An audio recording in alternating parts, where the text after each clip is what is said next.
যার গোয়াল ঘরে এই 13টি গরু ছিল তিনি কালাই ইউনিয়ন বিএনপির সাংগঠনিক সম্পাদক বলে আমরা জানতে পেরেছি। আমি আমার তো দোষ নাই, এ মুরগি চুরি করছি রে ভাই আমি কিছুদিন। এই আব্বা কইছে গরু চুরি করবি প্রতিদিন। এই আজকে চুরি করতে যাইয়া হইয়া গেছে ভোর, হইয়া গেছে ভোর। এ মাইরেন না ভাই, মাইরেন না ভাই, আমি নতুন চোর।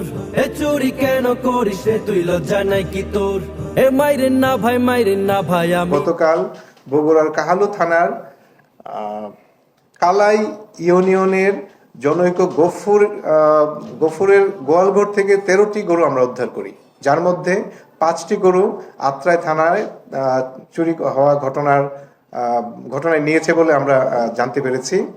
এখানে বিশেষভাবে উল্লেখযোগ্য যে যার গোয়াল ঘরে এই 13টি গরু ছিল তিনি কালাই ইউনিয়ন বিএনপির সাংগঠনিক সম্পাদক বলে আমরা জানতে পেরেছি।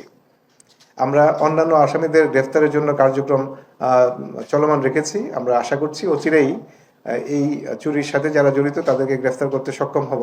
একটি বিষয় উল্লেখ্য, এখানে আপনার জয়পুরহাট, গাইবান্ধা, বগুড়া, নওগাঁ সহ আশেপাশের জেলাগুলোতে যে গরু চুরির ঘটনাগুলো ঘটছে, এই চক্রটি এই ঘটনার সাথে জড়িত বলে আমরা প্রাথমিকভাবে তথ্য পেয়েছি।